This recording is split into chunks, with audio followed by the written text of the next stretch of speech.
Hello, Mark. My name is Sylvia Luo Zhen. My student number is 28, and I'm junior at NCUE. Now I'm going to read a transcript of the speech. Kang Lee, can you really tell if a kiss is lying? Hi, let me ask the audience a question. Did you ever lie as a child? If you did, could you please raise your hand? Wow, this is the most honest group of people I've ever met. Laughter. So for the last 20 years, I've been studying how children learn to tell lies.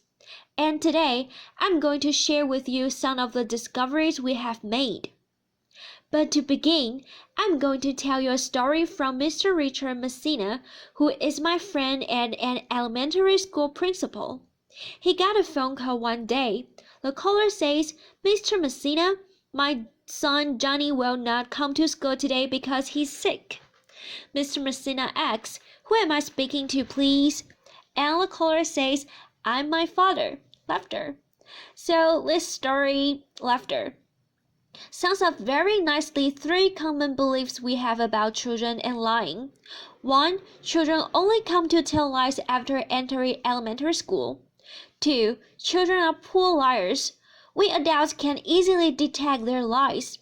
And 3. If children lie at a very young age, there must be some character flaws with them, and they are going to become pathological liars for life.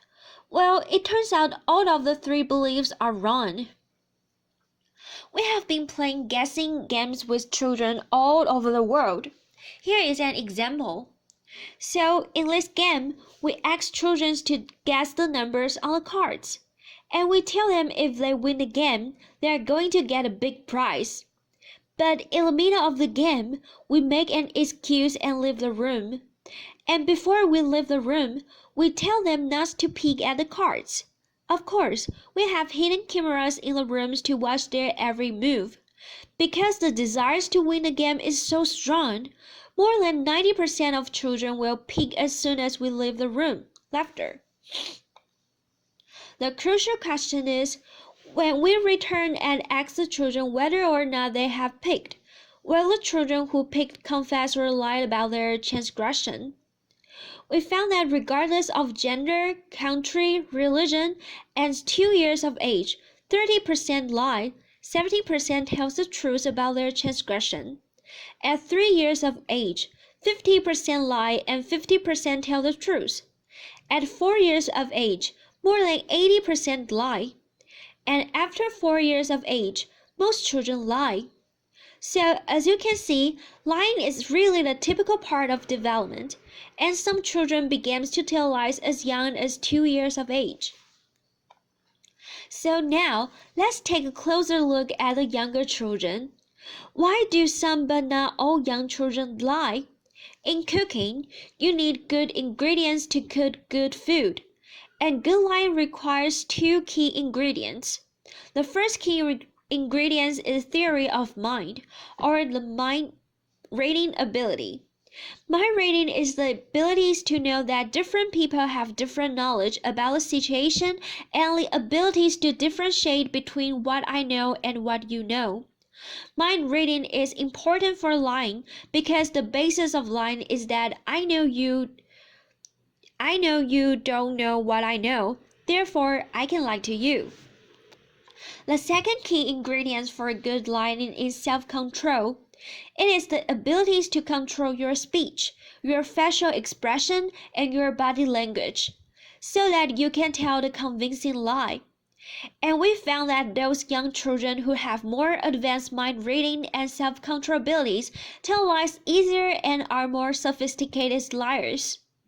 As it turns out, these two abilities are also essential for all of us to function well in our society. In fact, deficits in mind reading and self-control abilities are associated with serious developmental problems such as ADHD and autism.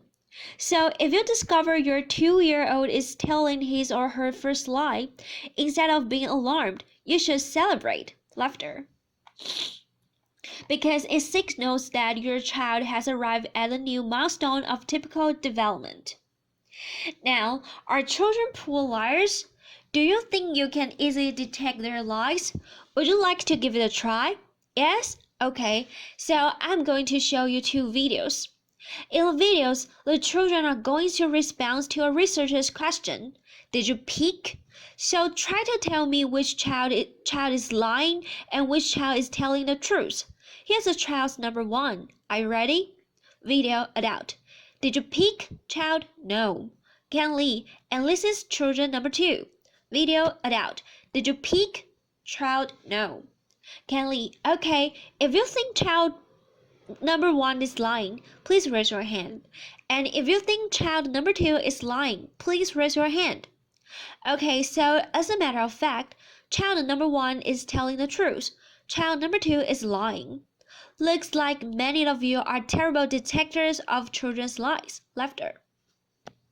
Now, we have played similar kinds of games with many adults from all walks of life, and we show them many videos. In half of the videos, the children lied. In the other half of the videos, the children tell the truth. And let's find out how these adults performed. Because there are as many liars as truth tellers. If you guess randomly, there's a 50% chance you're going to get it right. So if your accuracy is around 50%, it means you are a terrible detector of children's lies. So let's start with undergrads and law school students who typically have limited experience with children. Now, they cannot detect children's lies. Their performance is around chance. Now, how about social workers and child protection lawyers who work with children on a daily basis? Can they detect children's lies? No, they cannot. Laughter. What about judges, customs officers, and police officers who deal with liars on a daily basis? Can they detect children's lies? No, they cannot.